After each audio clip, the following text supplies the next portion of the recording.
Oke, kita mulai ya teman-teman. Assalamualaikum warahmatullahi wabarakatuh.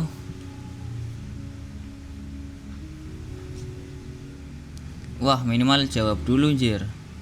Waalaikumsalam warahmatullahi wabarakatuh. Cakep.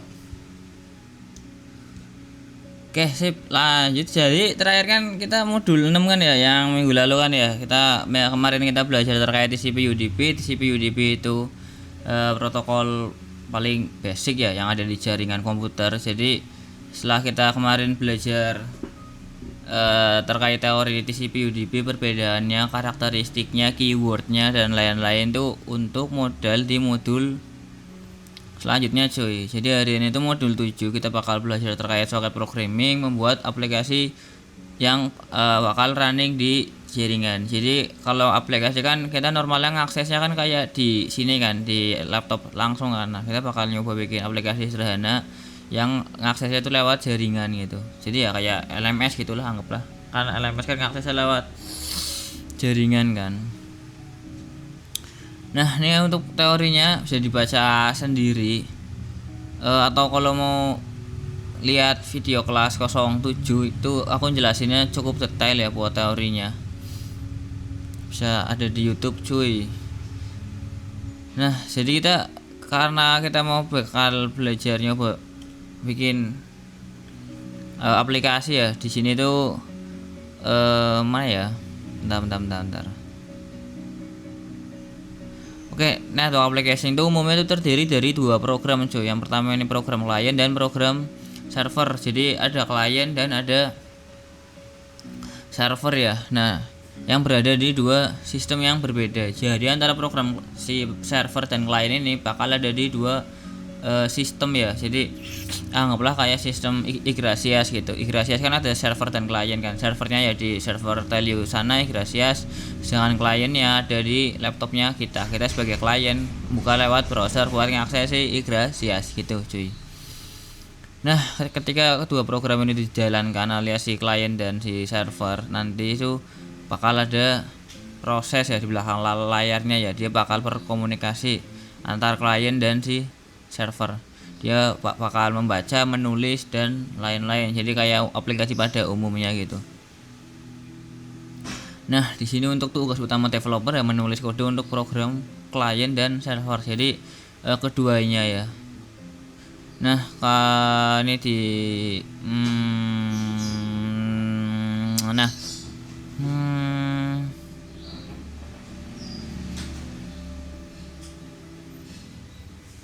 Oke, ini skip aja, ini skip lagi.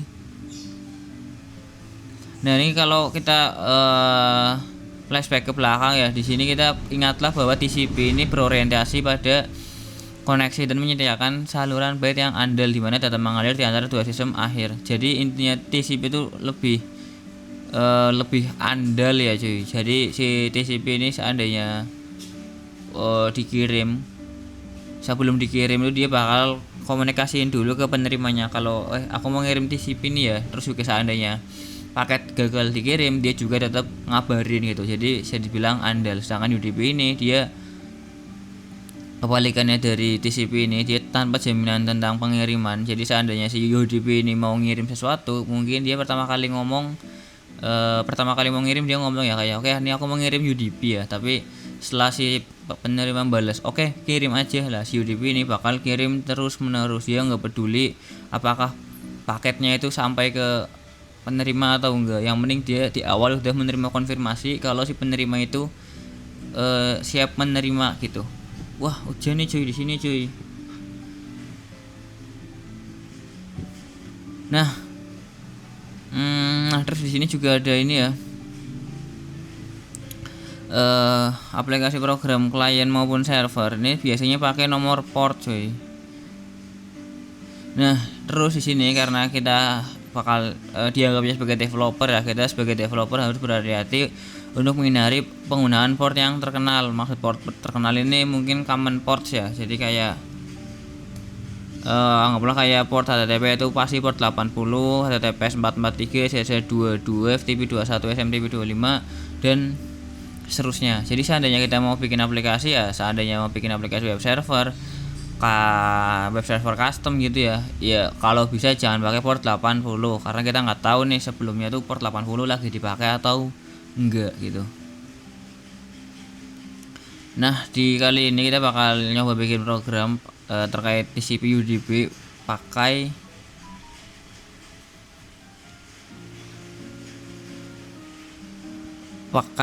Python ya, pakai bahasa Python ya. Makanya pas pertemuan minggu pertama tuh kita belajar Python cuy. Sorry, bukan belajar, nginstal ya. Di pertemuan pertama tuh kita nginstal Python ya.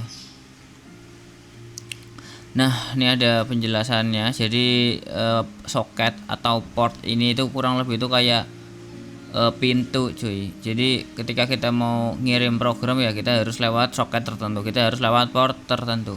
Kayak ibarat mau keluar kos ya kita harus lewat pintu tertentu. Ya meskipun pintu di kos cuma ada satu ya jadi. Nah, buat ngirim paket entah TCP maupun UDP yang jelas harus melampirkan alamat tujuan ya.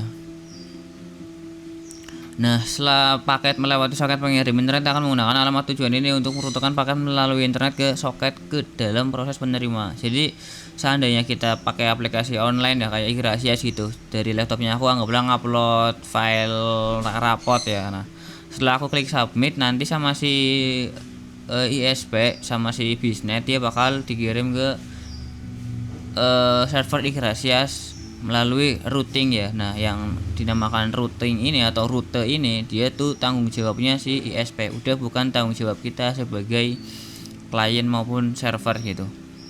Yang penting tanggung jawabnya kita sebagai klien itu kita harus ngeset alamat tujuan kita bener kan, nguploadnya tuh di link Igrasias bla bla bla kan, bukan di link yang lain gitu. Jangan sampai ngupload rapot gitu di LMS gitu, ntar dosennya kan bingung kan gitu cuy. Jadi tanggung jawab kita tuh ya memastikan alamat tujuan paketnya tuh sesuai. Nah, untuk alamat tujuan di sini kalau kita beli di Shopee kan umumnya kan kayak jalan, kecamatan dan lain-lain. Sedangkan untuk di jaringan itu umumnya sih ya alamat IP cuy. Alamat IP versi 4 maupun IP versi 6.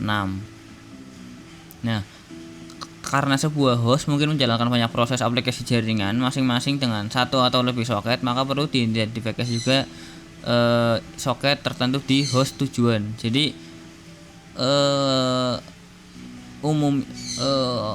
sebenarnya itu di server itu bisa satu server aplikasi satu server mesin atau satu physical server dia bisa jalanin beberapa aplikasi sekaligus. Jadi anggaplah ada aplikasi Igrasias dan LMS pada satu server. Nah, meskipun dia aplikasinya berbeda tapi satu server, dia itu tetap pakai port atau soket yang berbeda. Seandainya anggaplah Igrasias dia pakai port 8080, sedangkan Igrasias dia pakai port 8888 gitu. Jadi soketnya atau portnya itu beda. Nah, perbedaan soket maupun port ini kita harus deklarasiin ketika kita mau ngirim paket. Bentar cuy, kita nutup pintu bentar.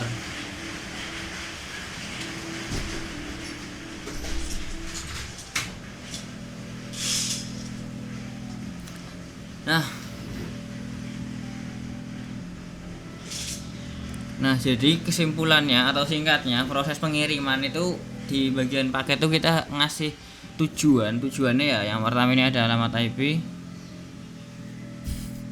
Yang pertama ada alamat IP dan nomor portnya. Jadi ya nomor IP ini ibarat blok ya atau nama jalan aja deh.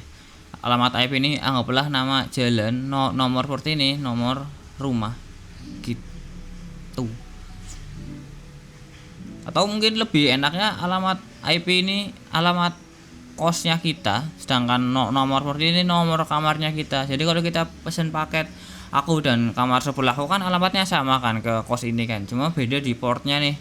Anggaplah aku kamar nomor 2 alias port nomor 2, sedangkan sebelahku port nomor 1 kamar nomor 1 gitu. Meskipun alamat penerima hostnya alamat IP nya itu sama ya, nggak ada bedanya, beda cuma di portnya doang.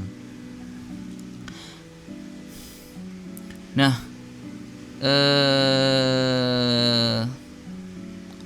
sebenarnya si penerima dia itu juga menerima aplikasi atau menerima paket menerima paket itu harus lewat port coy.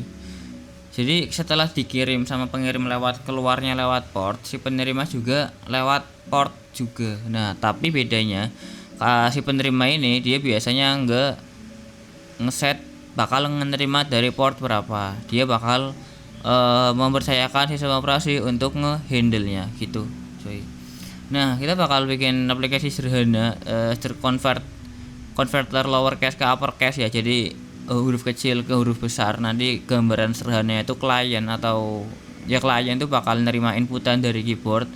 Terus inputan tersebut itu dikirim datanya ke server. Nah, terus server ini bakal menerima terus mengubah karakter yang udah dikirim sama klien ini jadi huruf besar. Jadi yang contohnya fatur gini jadi fathur kayak gini, cuy. Aku belum nugas aplikasi berbasis, cuy. Kocak. Cuy, ini aku udah dari minggu pertama belum ngumpulin laprak sama sekali.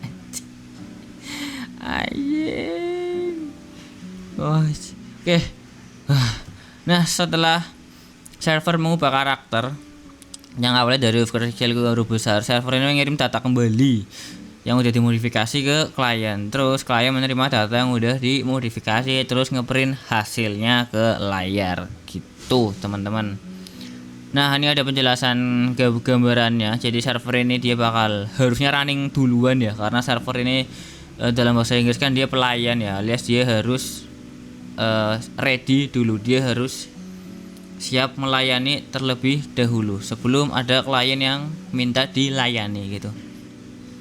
Nah, setelah server ini udah siap melayani, si klien ini dia membuat soket. Dia ngebuat soket, terus dia anggaplah yang tadi kan dia ngetik sesuatu huruf kecil terus dikirim ke server, server membaca, server memproses, terus server membalasnya atau mengembalikan huruf yang sudah dikapitalisasi semuanya ke klien, dan klien ini membaca hasilnya terus koneksinya terus di close gitu. Jadi dia bisa menerima inputan lagi. Nah, di bagian sini itu kalau kita perhatikan di server ini nggak ada yang close ini, cuy. Jadi si server ini logikanya karena dia pelayan, dia itu memang dia seharusnya ya nyala terus, dia harus availability terus. Jangan sampai ketika ada klien yang mau nge-convert atau mau mengakses sesuatu atau mau nge-convert huruf kecil ke huruf besar, si server ini lagi nggak running gitu. Anggaplah ya server ini ya kayak LMS lah. Anggaplah aku mau ujian nih jam 14 tapi ternyata server LMS-nya lagi down gitu kan, bingung kan kita sebagai klien kan, mau gimana. Aku koneksinya udah waras, aku tethering pakai HP juga buat YouTubean normal, tapi mas ngakses LMS kok nggak bisa kebuka, ya itu karena servernya down gitu. Nah, oke. Nah, kalau tadi aku udah disebut bahwa port itu umumnya ya harus dideklarasiin, di sini kita pakai port 12.000. Sumpah nih aku kayaknya tuh Telyuli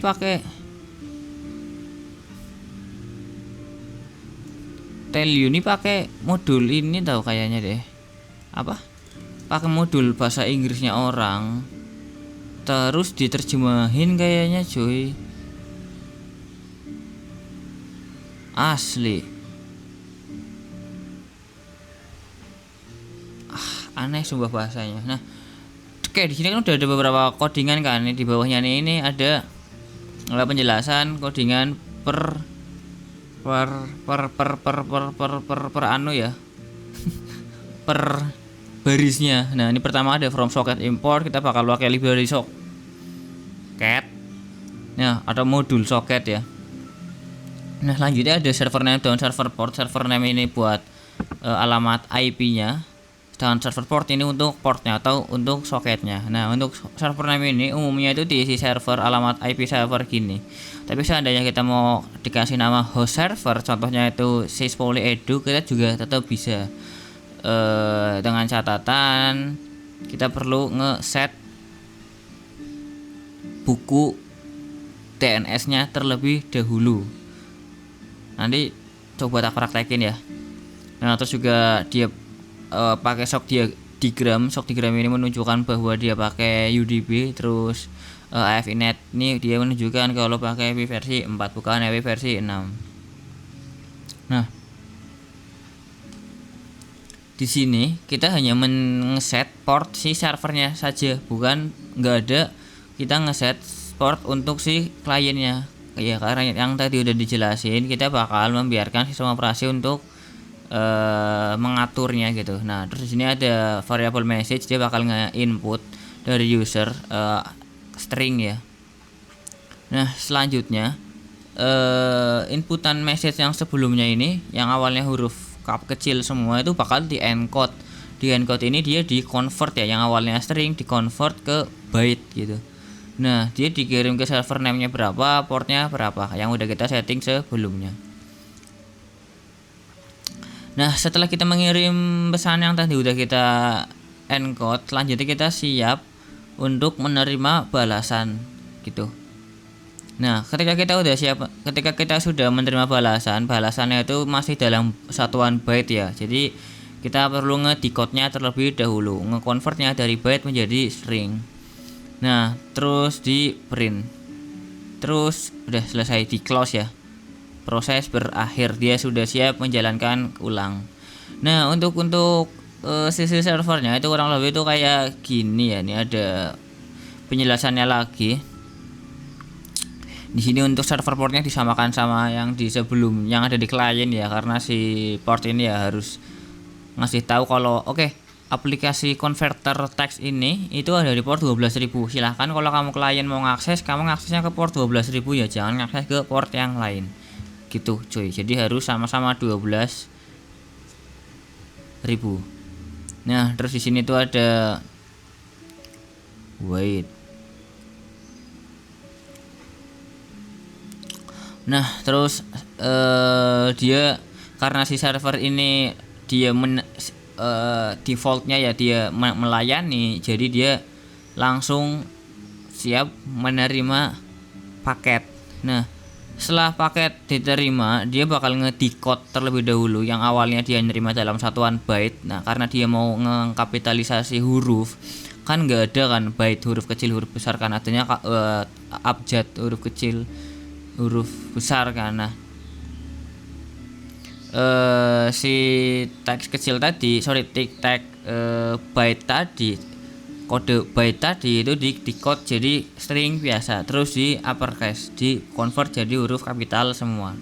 Kalau sudah kita di encode lagi, jadi yang dikirim itu bukan full huruf besar, tapi di encode terlebih dahulu menjadi satuan byte lagi, terus dikirim ke client address. Udah selesai. Terus di selanjutnya kita bakal nyoba aplikasi yang sama tapi bakal pakai TCP. Kalau sebelumnya ini shock diagram, kita bakal pakai shock stream gitu. Ini menunjukkan kalau kita pakai TCP. Sisanya itu sama. Oke, langsung tak praktekin kali ya.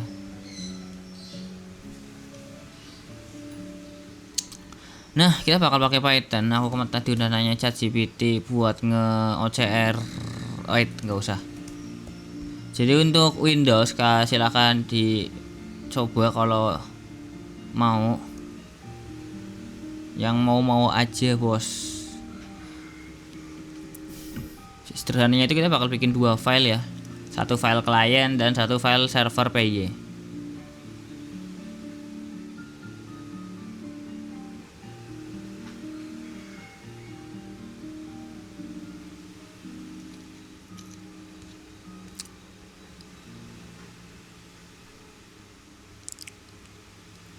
Nah, di sini kita tinggal bikin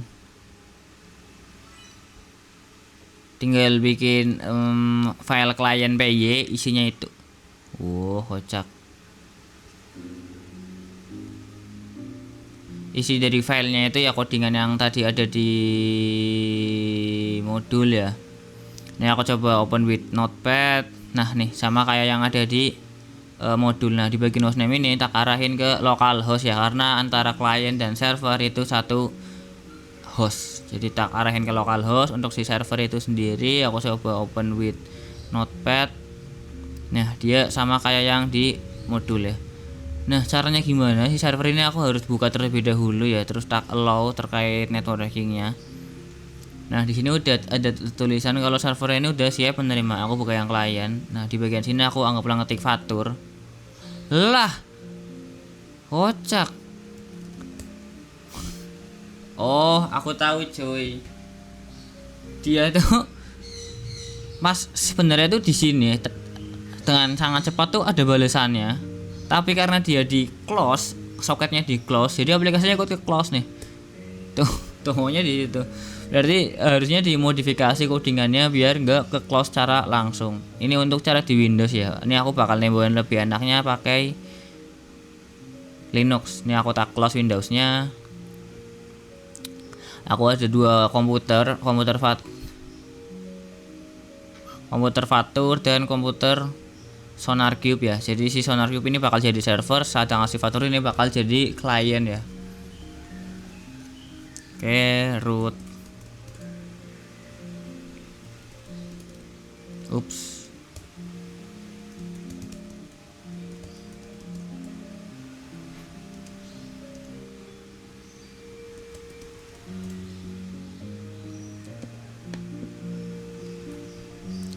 Nah, di sini udah ada file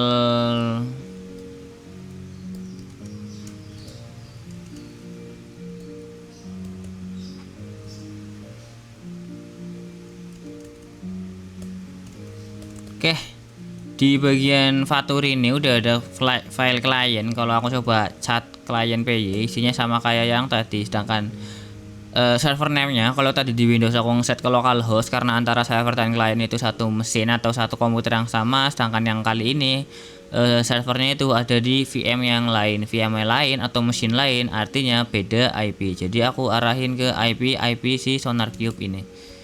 103, berarti perlu tak modifikasi dikit.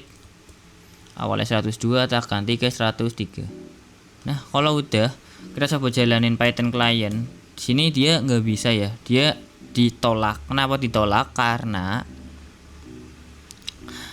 ketika si klien ini mau ngakses ke port 12-nya VM SonarCube, sedangkan si SonarCube di sini itu dia belum ada port 12.000 yang running. Dia nggak ada, pintu 12.000-nya itu nggak dibuka gitu. Nah, untuk membukanya kita tinggal jalanin aja si server PY ini. Nah, dia udah ready to receive ya. Kalau aku coba screen terus Python server tadi, terus aku minimize, terus aku ketik assessment toolpan. Nah, di sini itu sudah ada port 12.000 pakai Python ya. Jadi dia si aplikasinya atau si pintu nomor 12.000-nya sudah dibuka. Dia sudah siap menerima paket ya. Nah, lanjut kita ulang lagi yang klien tadi. Aku kerjain Python client PY, terus aku input Fatur. Nah, dia dapat balasan Fatur kecil ini udah dikonvert jadi Fatur kapital semua. Gitu teman-teman, terkait yang modul ini sih. Ini aku pakainya yang TCP ya. Seandainya mau diubah ke UDP ya tinggal diganti aja. Nah, bagian sini, di sini kan kita server name-nya pakai alamat IP kan. Seandainya kita mau pakai host name kayak IP server kayak gini, atau jangan IP server deh. Ini anggaplah server name-nya Keiza ya.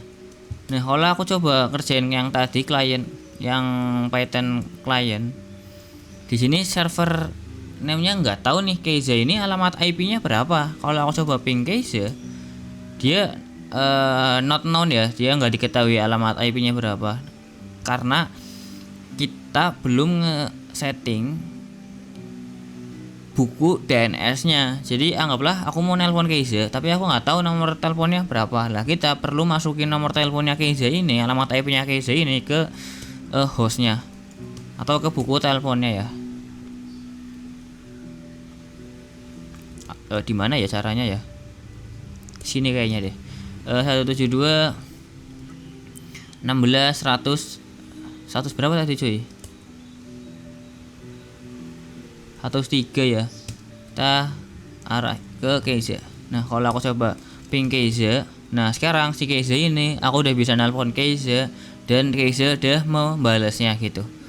Nah, kalau aku coba kerjain lagi Python client PY, terus aku, nah di sini udah nggak error nih, dia udah bisa menerima inputan nih. Nah, kalau aku coba kirim ini dan sekarang outputnya dari huruf kapital semua cuy.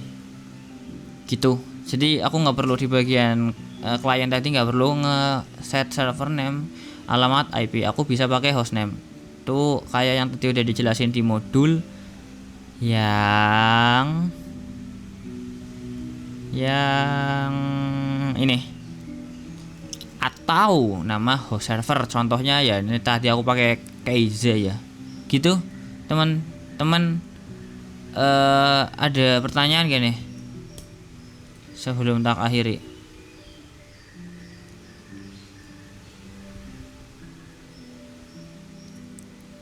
Buat TP jangan lupa dikerjain ya, langsung diupload ke LMS, ke Google Form.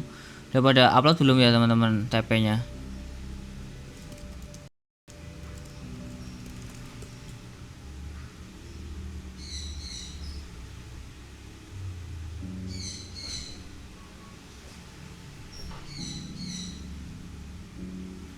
Wah, nggak sehat nih.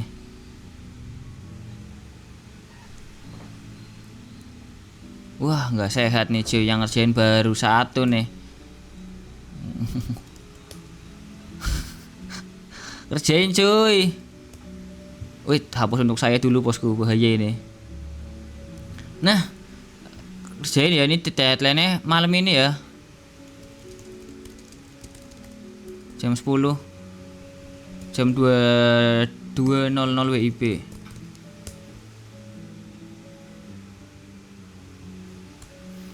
Sudah, kemarin lupa ya.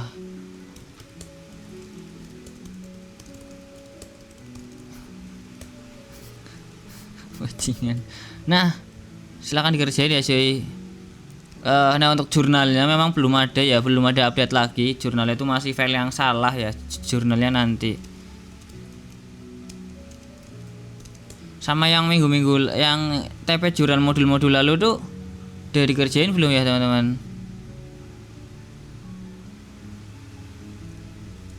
Silahkan ya buat yang nyari jawaban bisa chat ke Rafa aja ya cuy.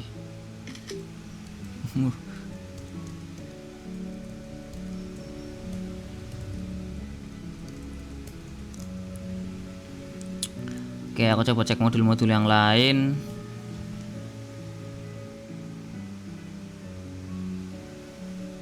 Oke, sip.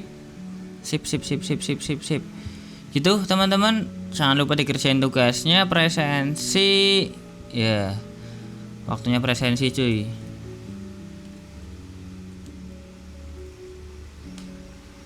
Ada berapa orang yang join nih? Saya 33 nih, banyak yang berguguran nih pas di alpanya nih. Minggu lalu emang nggak masuk ya?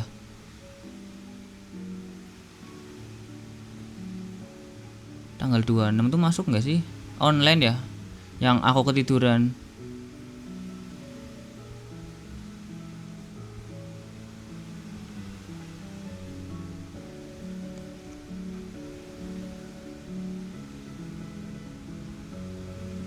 Dua enam tuh mana?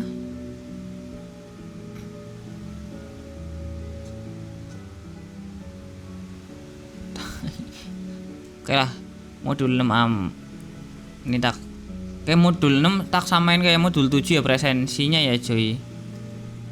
Ini kita di sini, jadi ini tak mundurin ya. Oke, di Kibayu ada nggak? Sultan Aros, Asa Putra. Wah, ini zoomnya aku nggak sehat apa gimana nih, biar gede suaranya. Halo, selamat siang. Buset. Diki Bayu masuk nggak? Diki Bayu ada nggak? Asa Putra, Raffi Rakan, Hadir Kak. Dimas Bagus, Hadir. Harits. Ada nggak nih? Rafa Aldino, Sevanya Brana, Hadir. Rifki Fadila, Hadir. Andika Indra, Hadir. Ahmad dan Syaridin, Fasil Muhammad, Adrian, Hadir kak. Randy Lamdas. Hadir. Lah kocak, yang bener nanti anjir. On cam. On cam aing ini aing. Oh, gimana cara ceknya? Oh ini ya. Buset. Adrian kak, saya Adrian. Mana nih Randy, mana Randy? Kameramu Jeb. Buset. Tai. Suminya salah anjing. Ardiansyah, info diterima bosku. Ardiansyah nggak ada. Ardiansyah hadir kak tadi kak. Ardiansyah hadir kak. Lah kocak. Adrian sama Ardiansyah sama. Wow. Ini tadi si Ardiansyah lagi kamar saya. On cam. On cam. Ini on cam bro. AI. Alba BW suwe. Oke, Dana. Ups, salah. Bener ya? Wildan Maulana, Hadir. Destia Ananda, Hadir kak. Febrian Alfalih, Muhammad Ragil, Hadir. Ikram Mariansyah, Hadir. Bebara Yuda, Hadir. Ananda Baskoro, Hadir. Muhammad Sidan, mati kah? Kenapa kok? Lagi nang dalan Gang Cirebon. Mati. Wis edan ke demi mudik wis ora apa-apa wis. Muhammad Aditya, Hajratun Nisa, Mia Rosiana, Hadir Kak, hadir Hajra. Mia Rosiana hadir Kak. Febri, hadir kak Febri. wait cuy. Siapa tadi yang set? Febri. Lihat chat.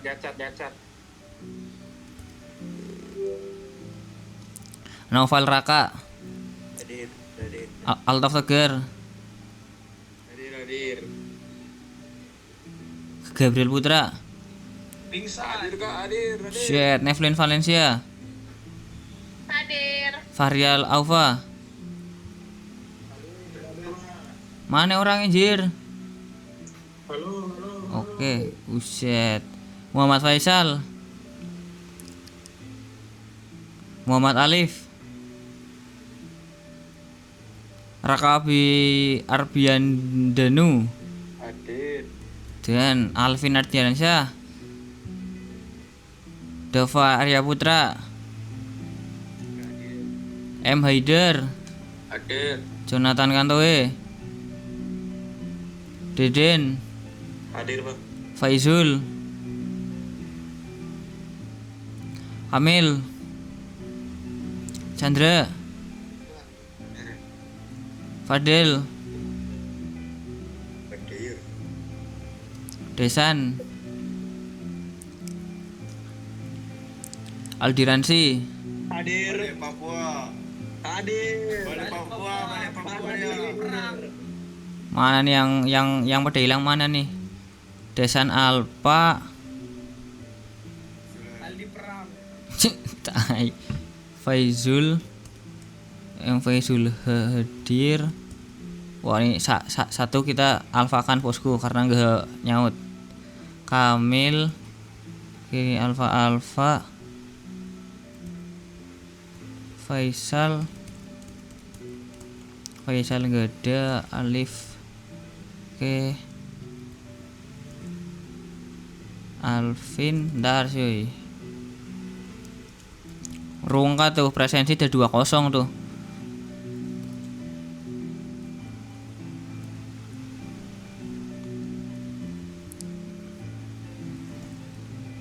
Jadi Ahmadan.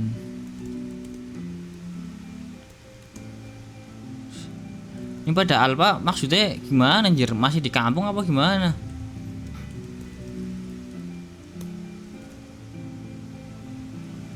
Wah ini bonus sudah submit bos. Wah kocak. Ada lagi kah yang hadir? Ada lagi kah yang hadir? Ada yang belum keabsen, aman ya? Oke, kita konfirmasi ini yang nilai yang alfa. Yang alfa ini ada Diki Bayu, ada Muhammad Rafi, ada Ahmad Syarifdin, ada Fasil Muhammad, ada Aditya, ada Faisal, ada Alvin, ada Jonathan, ada Faizul, ada Kamil, ada Rafif. Aman ya? Tugasnya jangan lupa. Oke, gitu teman-teman. Deadline kapan kan? Faizul hadir kak. Yang ngomong siapa tadi, Jing? Yang nanya deadline. Dari pin nih. Don bosku. Tambari. Off. Oke, gitu ya teman-teman. Deadline-nya jangan lupa. Di sini udah ada tulisannya ya, kerjain deadline malam ini jam 22 WIB. Jangan mentang-mentang lagi di luar Jawa terus pakai time zone lain. Jam 12 lah mas, jam 12. Baru Idul Fitri loh. Iya, besok ngapa? Ngomongnya ada rapat mas, ada rapat. Minggu depan. Jam 12 kak. Tai, oke.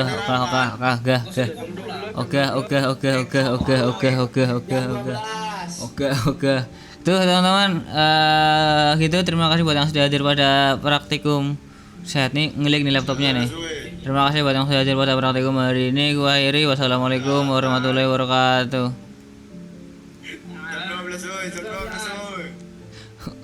Jam 12 lah. Off bosku.